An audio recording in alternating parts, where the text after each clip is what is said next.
Binabati ko kayo muli sa pangalan ng ating Panginoon Kristo sa hapong ito.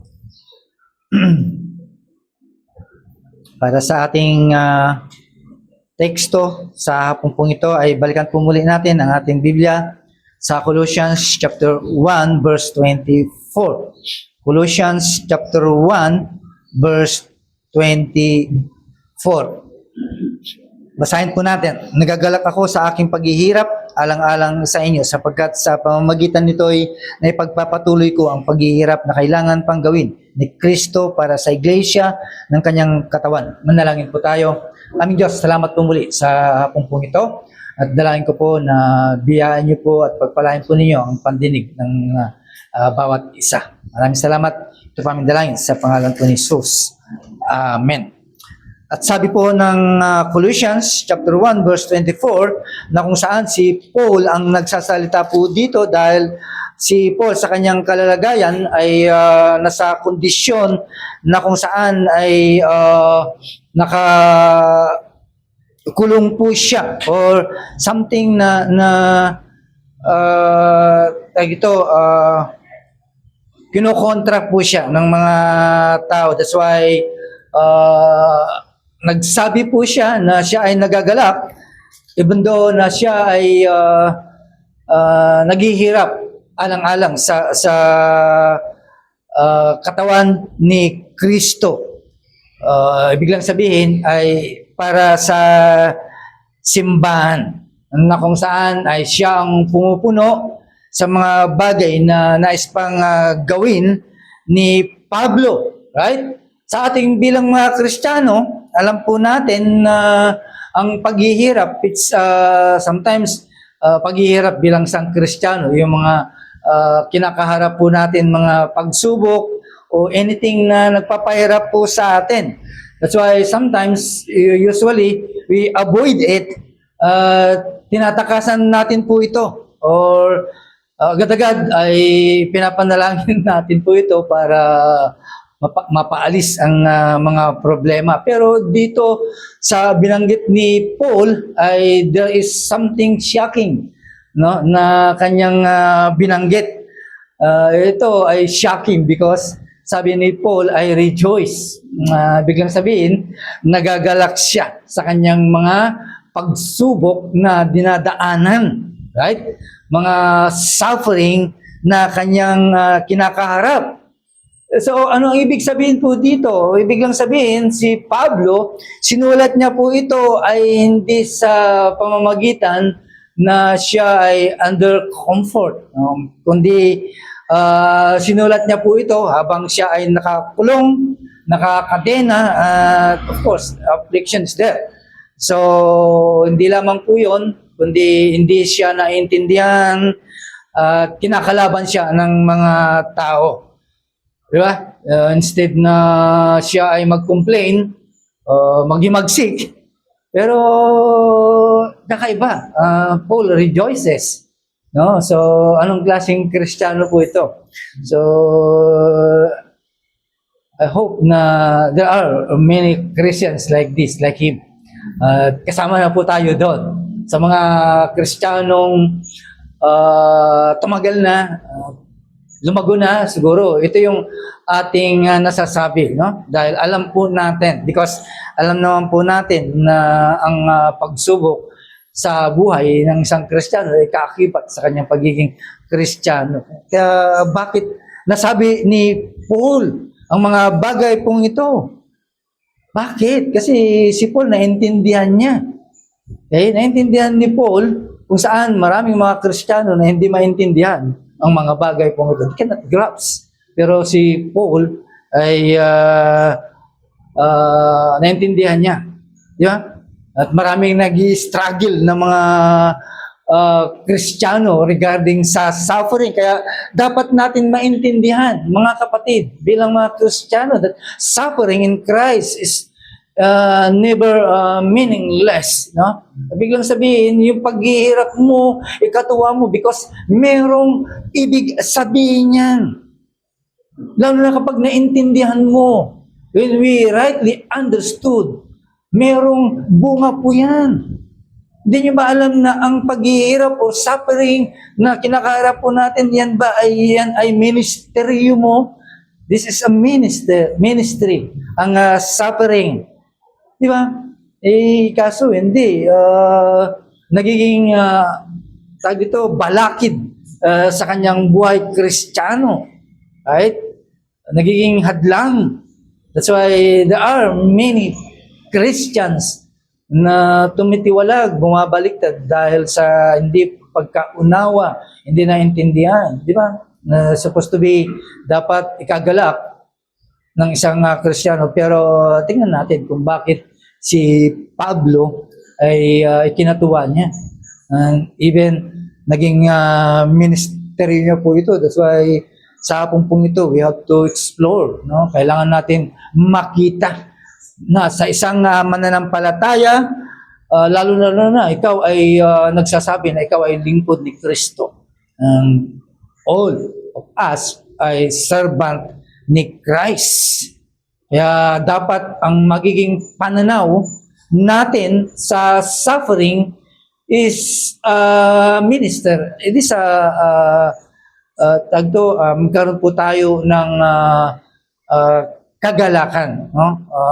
Ibig sabihin, kailangan makita po natin yung pananaw ni Pablo regarding sa suffering because he knows that suffering was given to him in purpose. Diba? Merong dahilan kung bakit ang isang Kristiyano ay kumakaharap sa pagsubok o suffering, especially sa simbahan.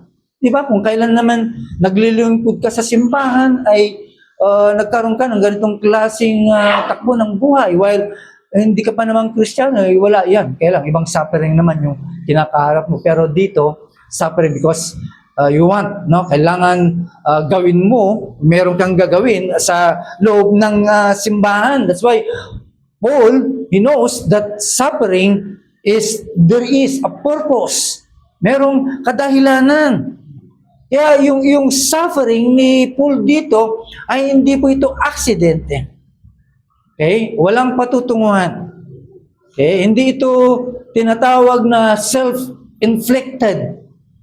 Okay? Ito yung suffering na kung saan ay kung alam mo ay lalo mo pang harapin, hindi tatakasan, right? Ganun po ang dapat maging pananaw. Kaya we have to clarify this kind of suffering kasi mahalaga po ito. Merong important clarification regarding this kind of suffering because suffering was not self-imposed asceticism. Hindi ito ibinigay, no, para ikaw ay magdusa. Right? Hindi ito punishment because of sin. Okay? Kasi lagi pananaw dahil ikaw ay nagsasuffer, dahil ikaw ay makasalanan, di ba? Maaaring nagkasala ka, kaya yan, nagdudusa ka tuloy. Pero hindi ito ang ibig sabihin po nito.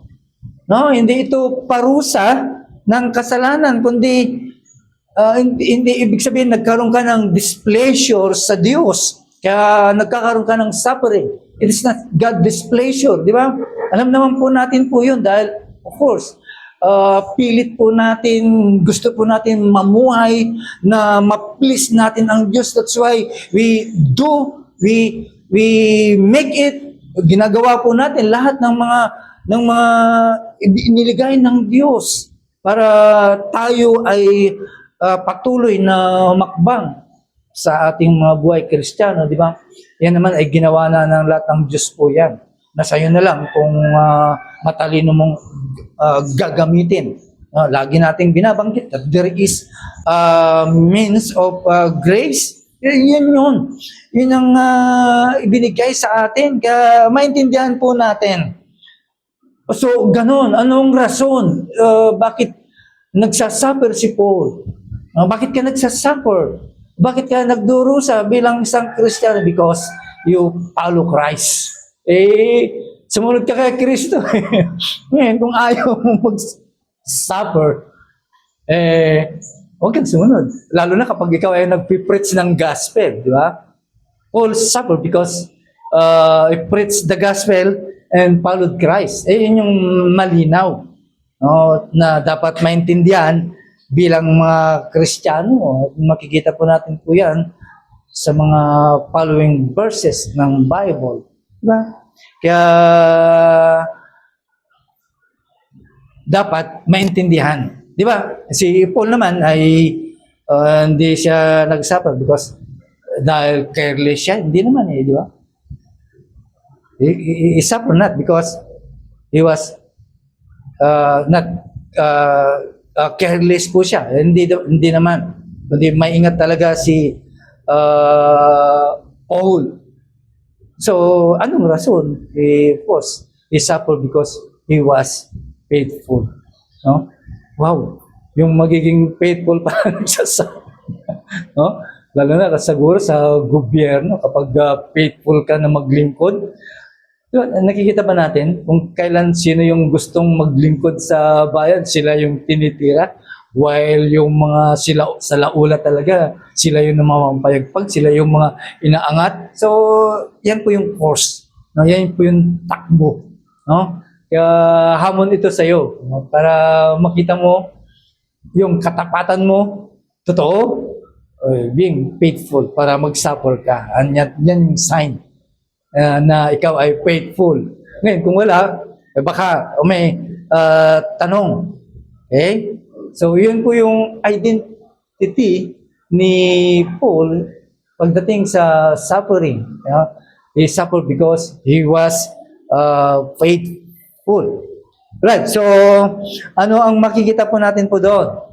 Ito yung katotohanan. Ito yung mga totoo. Ito yung mga susi ng katotohanan. Okay? Dahil ang Diyos sometimes ay nagbibigay ng pagdurusa, okay? Para manghina ka? Hindi, mga kapatid. Hindi yun ang purpose nun. Ikaw ay binibigyan ng Diyos ng sometimes suffering para ikaw ay magamit. Right? To use us. That's why yung pagkakulong, pagkakadena kay Paul, advantage sa kanya po yun. Para ma-advance yung gospel. Okay? Para may sulong yung magandang balita. Kaya yung kanyang mga tinamong mga wound ay authentication po yun. Palatandaan ng kanyang ministry. Kailangan magiging ano ka pa para ma-identify ka na talagang meron kang ministry sa loob ng simbahan. Okay? Makikita ka na talagang ang isang taong to, isang Kristiyano talagang walang kapahingahan pagdating sa ministry. Napakaswapang sa ministry. Sana kung magiging swapang ka, yun yung magiging dapat tingnan po natin. Right? Kaya ito yung sometimes yung palatandaan na talagang authentication ng isang ministry natin. So, ganoon, si Paul suffering for the church. He was suffered for the church. Napakasarap pakinggan sa mga Kristiyano katulad po natin, no? Nagdudusa ako dahil sa simbahan, no? Nagdudusa ako dahil kasi naging careless ako, naging pasaway ako sa Diyos, naging pasaway ako sa loob ng simbahan. Mahirap pakinggan 'yon sa isang Kristiyano, right? Pero pagdating sa nagdudusa ka dahil sa simbahan, no? So anong dahilan? Kaya nga sabi ni Paul, for your sake, alang-alang sa inyo, okay? On behalf of His church, of His body, yung simbahan, ay nagdudusa ako. Ano kayang klaseng Kristiyano? Paul did not suffer for his glory. Okay? Hindi siya nagdudusa dahil gusto niya may angat po siya. Sometimes kasi ganun. No? Kaya naiangat ang mga kapatid na alam natin na gumagawa po sila sa loob ng simbahan. Kabaliktaran naman. Sila yung naiangat. Okay? Kung ang ating pananaw ay para sa simbahan, for this glory, talagang mapapakinabangan ang Kristiyanong po yun. Right? So, hindi lamang po yun. Para lang sabihin ni Paul na malakas siya. Okay? Kasi sometimes ganun din. Kasi ang lakas talaga ng Kristiyanong yan. Matagal na yan. Kaya kayang-kaya niya. Yung mga suffering na ganon. So, hindi ganon si Paul. Para lang mapatunayan na siya ay malakas. Okay? So, what's the reason? He suffered for the good of Christ's people. Merong ganun, isang Kristiyano na talagang lahat ginagawa niya for the good of Christ's people. So, isa po yan si Paul. Okay? Siya, alam niya, at magiging alam din po natin na tayo, hindi lamang naman tayo tinawag para tamuhin ang kaligtasan na ipinangako, kundi nauna po tayo for the church, living church, na magiging handog po tayo. Tayo yung mga, kumbaga sa ay gagawa para sa maraming mga Kristiyano, maraming mga tao na papasok sa loob ng simbahan, gagamitin po tayo, magpapagamit po tayo for their good. Right? Yun yung dapat magiging purpose po natin, na katulad din ni Paul. Right? Ang kanyang laman ng kaisipan ay talaga para sa mga tao ng Diyos. Right? Hindi. Sometimes, kapag meron siyang hidden agenda, talagang yun ang kanyang isusulong. Kaya sometimes, hindi po natin nakikita po yun. Kaya dapat maging example ang ating Panginoon, nung kung saan ay sinabi po niya sa John chapter 10 verse 11 na siya ay I am the good shepherd. Nung siya ay nagsabi po noon. Kaya ang isang magaling good shepherd, he laid down his life. Okay? Para sa mga tao ni Kristo. Siguro naman hindi tayo darating sa ganong point. Pero kapag kailangan ay gagawin po natin po yun. At ganun po kaseryoso si Paul nung saan ay sinabi niya po ito. That's why alam ni Paul and he followed the pattern. Okay? Yung pattern na ipinakita ng ating Panginoong Jesucristo. Yun yung sinusundan po niya para hindi siya maligaw sa kanyang kadahilanan. Alam po niya, that's why he followed the shepherd pattern. Ano po yun? Ang Panginoong Jesucristo. He suffered redemptively. Di ba? Talagang naghirap ang ating Panginoon para sa pagtubos sa atin. Kaya si Paul, kung ang Panginoon suffered redemptively, si Paul suffered representatively. Siya si Paul. Siya yung naging, siya yung sumunod. Siya yung representative kay Christ. While ang ating Panginoon, siya yung nag-suffer because siya yung ating tagapagligtas. Ngayon, dinuplicate ni Paul, kaya nirepresent po niya. Okay. Ibig sabihin, para hindi not to save the church, kundi ang purpose niya to serve. Hindi naman niya pwedeng iligtas ang simbahan dahil hindi naman siya ang tagapagligtas. Okay? Kundi ang maglingkod, okay, to serve, to build, and protect the church. Yun yung magagawa po natin bilang representative ni Christ. Dahil si Christ ang redemptive eh.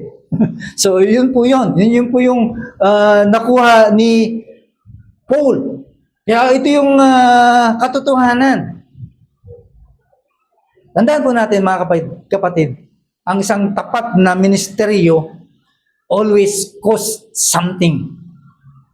Kaya kung ikaw ay tapat sa ministeryo na tangan-tangan mo, magkakaroon po yan ng kabayaran. It costs something. Okay? Katulad ng ating Panginoon, sa kanyang pagmamahal sa simbahan, He suffered. Okay? Ibig sabihin, minahal niya ang simbahan through suffering. Kaya ganun din dapat tayo, mga servant, mga mananampalataya. Okay? We often love the church the same way. Ganun din dapat ang maging gagawin po natin. No? Kaya sometimes question sa atin, paano mo minahal ang simbahan? No? Paano natin itinataguyod ang simbahan? Ano ang ginagawa natin sa simbahan? Okay? Bakit nagawa ni Paul ito? Bakit kailangan gawin natin katulad na ginawa ni Paul na kailangan magdusa ka, mag-suffer ka in order to love the church? Bakit nagawa ni Paul po ito? Because it was rooted. Ito ay umugat. Okay? Sa in Christ affliction. Umugat po ito. Kaya nagagawa po nito. That's why sabi ni Paul, filling up what is lacking in Christ affliction. Mamapunan kung ano yung kulang. Okay?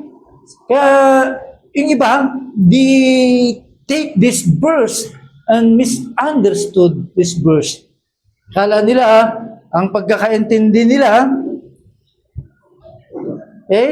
na yun daw atonement, yung atoning work of Christ ay incomplete daw. Okay? Kaya dinadagdagan ni Paul. No? Yun yung pagkakaintindi na. Well, of course, sa atin, we believe that the cross is fully sufficient. Di ba? Sapat na po yun.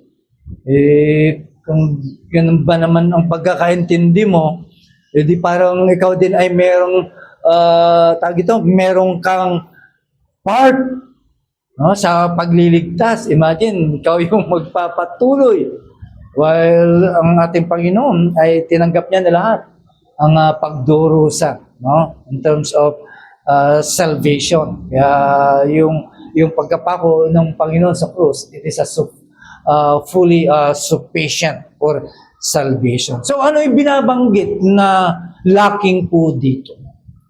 Ano ang binabanggit ni Paul na kawalan po dito? Hindi naman sa redemption, because we know that redemption is complete, di ba? Sufficient nga eh. Anong kulang po dito? Anong meron dito? Kulang ng representasyon. Yun ang kulang. Alam natin na nagligtas si Kristo, pero hindi natin isinusulong.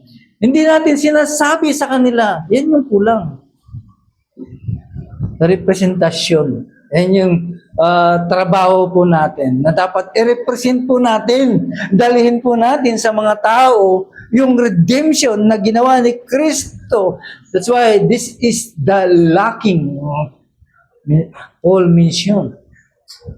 Kaya nga patuloy po siya, nagpapatuloy po siya na nangangaral. Alam niya yung kulang. Yun yung nakita ni Paul. Okay? Yun yung hindi natin may pagpatuloy. Okay? Yan yung pagkukulang po natin, yung representation. Okay? At alam naman po natin na tapos na ang pagdurusa ng ating Panginoon dito sa lupa, no? He does not suffer physically on earth. Di ba? Pero ang kanyang katawan, ang simbahan, ay nagpapatuloy. Di ba? Kaya si Paul, nung siya ay nagdusa, nagdudusa, when Paul suffered, Christ was being opposed through him.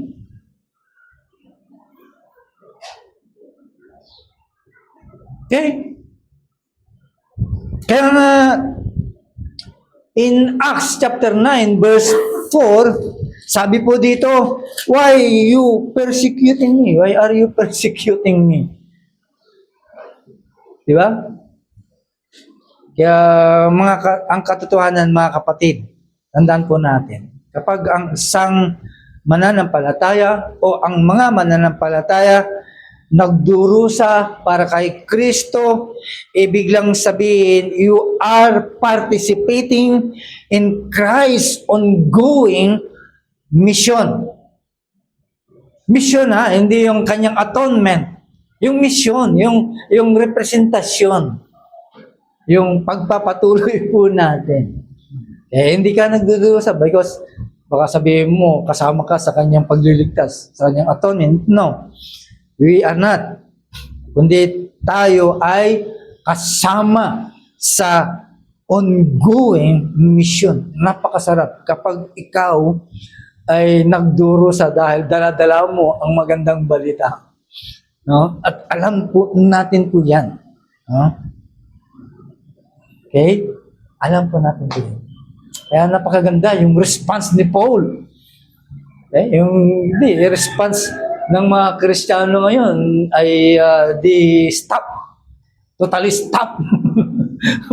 Bakit? Kasi there is opposition, no? Merong hadlang, merong panganib, no? Merong delikado. Di stop. Pero si Paul hindi. Ano ang kanyang response sa ganitong sitwasyon, sa kanyang pagdurusa regarding sa body of Christ, the church? Hindi. Kaya ito yung magiging dapat po natin isagot. Rejoice! Wow! Now I rejoice! Ako ay nagagalak!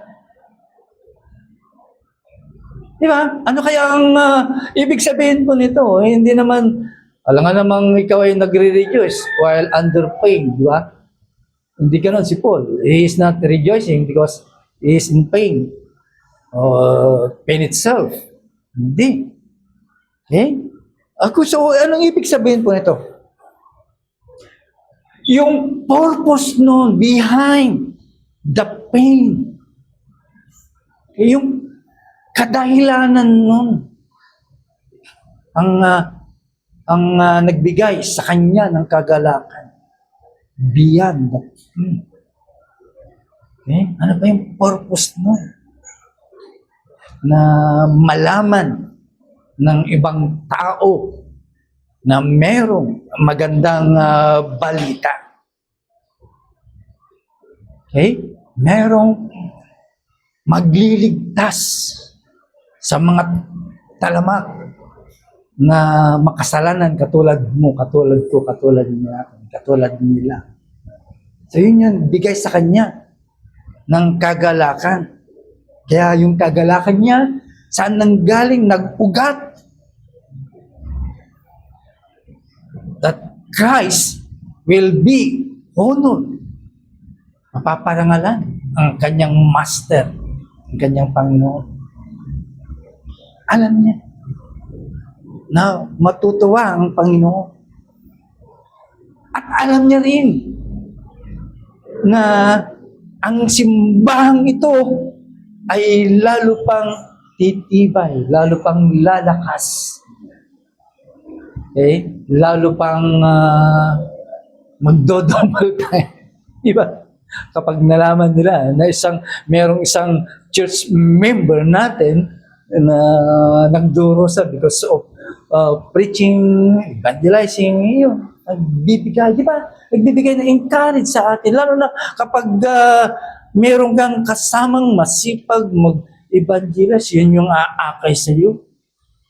Okay? Yan yung magdadala sa iyo. Mapapagaya ka. Kaya yun yung kagalakan na nakita ni Paul. Lalakas ang simbahan, sisipag ang simbahan. Okay? Of course, meron siyang sariling kaalaman that there is a reward, okay, in his faithfulness. Alam niya, he knows, eternity would reward faithfulness. Kaya mga kapatid, hindi ito natural na kagalakan. This is not a natural joy. This is a spirit-produced joy.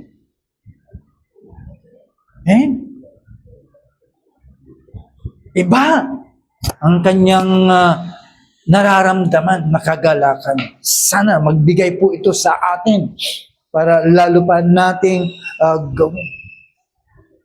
Kaya tandaan po natin, hindi yung kagalakan na wala ka ng dinaranas na suffering. Hindi ito yung joy na absence of suffering, kundi ito yung joy in the presence of Christ suffering. Di ba? Kagalakan. Mga kapatid, tandaan po natin, yung pagkakadena kay Paul, halimbawa, ikaw ay pumunta ka somewhere sa mga communist country o kaya somewhere in Middle East, no? Pinadlock yung kamay mo because nag-preach ka doon, nangaral ka doon. Okay? Alam niyo ba na yan ay isang maliwanag, isang malakas na patotoo sa mga tao, sa mga wala pa kay Kristo. Kaya isang malakas na pagpapahayag, okay, sa Kanya. Yung chain na meron siya. Kaya minsan kapag nakakabalita tayo sa mga social media, sa TV, diba? Na kapag ganito ang nangyayari, ay nagbibigay ng upliftment sa atin, di ba? Lalo tumatapang tayo, sana ganun din ako. Okay? Sana magaya ko din siya. Para magawa ko rin. Di ba? Yun yung dapat na makita po natin. Okay? Kaya if these things comes at nangyari po sa atin, sakali man na tayo po ay magkaroon ng pagdurusa because of the gospel,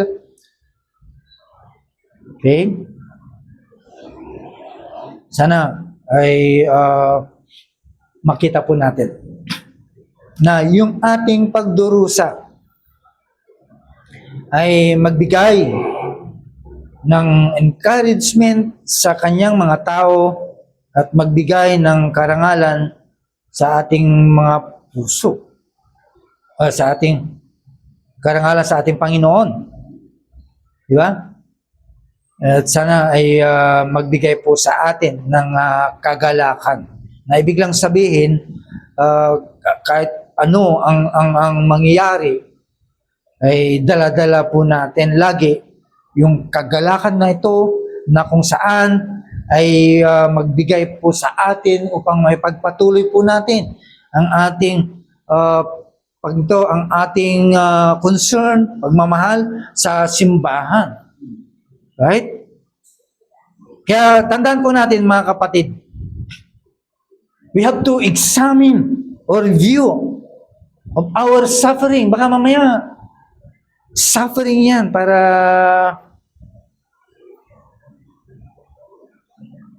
lalo pang pag-ibayuhin po natin ang ating paglilingkod.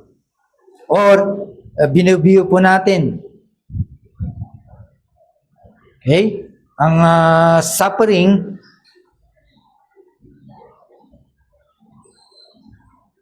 right? Na ito ay isang consequences. Sana ma-view po natin po ito na isang paraan ng Diyos para magamit po tayo. O hindi ito suffering, problem to escape, kundi ito ay ma-view po natin. It is a platform to God use us. Pamamaraan ng Diyos muli para magamit ka bilang isang Kristiyano. Okay? Huwag nating tingnan na lahat ng mga suffering o pagsubok ay galing sa Diyos. Okay? Pero dapat din natin tandaan na walang pagdurusa kay Kristo na mababaliwala. Nagsasuffer ka man dahil dala-dala mo ang pangalan ng ating Panginoon si Kristo, okay lang. Be rejoice. Diba? Magpatuloy. Diba? Alang-alang sa Kanya. Maglilingkod ako sa Panginoon. Right? Serve the church even when it costs you. Paglingkuran mo ang katawan ni Kristo o ang simbahan kahit kapalit mo. Kapalit ng buhay mo. Di ba? Kaya dito mapapatunayan na talaga mahal mo ang simbahan is yung sakripisyo mo. At ito ay napatunayan ni Paul. It was proven by his sacrifice. Di ba? Napatunayan po ito. So, challenge po ito. Kaya kapag ikaw ay isang Kristiyano at gusto mong pumasok sa ministeryo ng simbahan o ng Panginoon, tandaan po natin, okay? Ang ministeryo is not measured by comfort. No, susukat po ito sa katapatan hanggang sa wakas. Diba? Hindi sa comfort. Kaso, sa comfort, no. Pero yung katapatan po natin, ay dapat hindi yung naubos. Right? Hindi dapat naubos. Now, sometimes, nakukumpuse ang Kristiyano. Nagsasuffer ako dahil of God's absence. No? Wala daw sa kanyang Diyos. Hindi yun ang ibig sabihin. Kasi yung pagkakadina ni Paul, ay hindi ito palatandaan na siya ay iniwan ng Diyos. Di ba? Sometimes ganun eh. Kaaway mo ang Diyos, kaya nagdurusa ka. Imagine statement na yun. Kahit nga, ayaw ko marinig yung kaaway mo ang Diyos eh. Di ba? Wala kang karapatan. Awayin ng Diyos. Wala kang, there is no word para sabihin mo yung kaaway mong Diyos. Ni katiting nga, wala ka doon. Tapos, sabi mo, kaaway mong Diyos. Kasi kapag sinabi mong kaaway mong Diyos, kapantay mo siya. Parehas kayo ng kapangyarihan. Di ba? Pwede mo siyang awayin, pero yung kaaway mong Diyos, never na mabanggit mo yun. Kaya hindi yun palatandaan na God abandon nyo. Okay? Kapag ikaw ay dumanas, like si Paul, ay nakaranas po siya ng chain. Okay? Kaya dapat din natin tandaan, sometimes, suffering is not a sign of God's displeasure. Okay? Ito ay sign of His trust. Okay? Kaya, kung sakali man, dumating po tayo sa punto dahil ginagawa po natin alang-alang sa ating Panginoon, we must look to Christ who suffered first. Tumingin muna tayo. Bakit kaya nag-suffer ang Panginoon? Di ba? Ang Panginoon nga, nag-suffer, nag-iisa lang siya. Bakit? Bakit? Para tumingin tayo sa Kanya na meron tayong malaking pag-asa. Di ba? He suffered alone.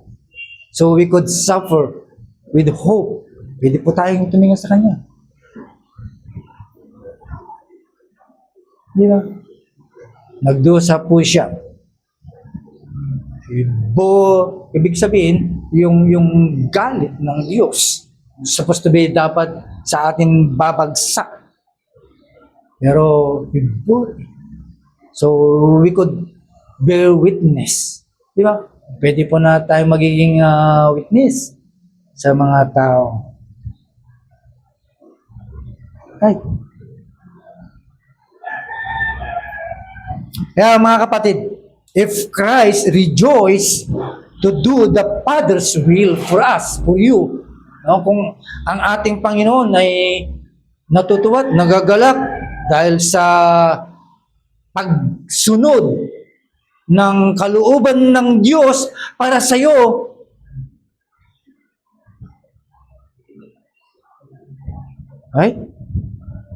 ay pwede rin tayong magalak sa paglilingkod sa Kanya na kahit merong pasakit, yeah, we can rejoice to serve Christ kahit merong pasakit.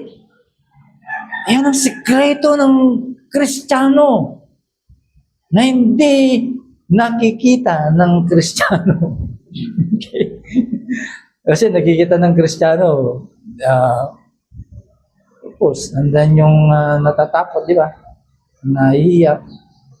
Pero once na ginawa mo ito, ay, sabi ko nga sa iyo, this is not a natural rejoice.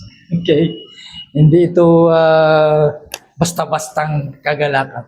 Baka malunod ka sa galak, sa tuwa. Okay? Kapag ginawa natin po ito, mga kapatid. Kaya magalak ka.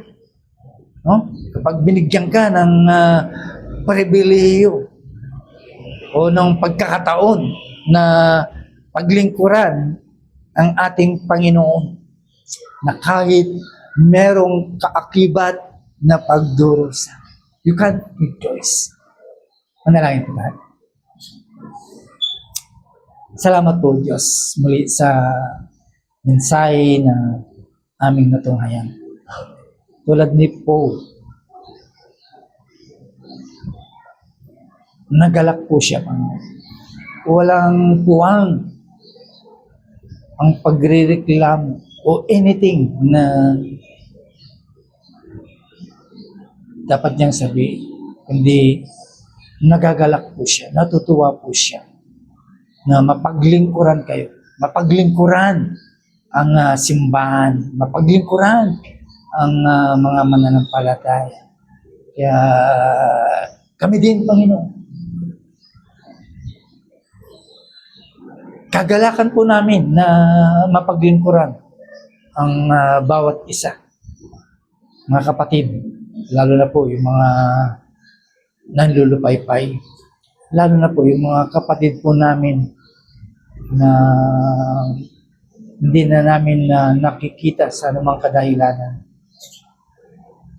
Lalo na yung mga kapatid po namin, o Diyos, na mayroong mga kinakaharap ngayon dahil sa kanilang mga pinili o mga choices.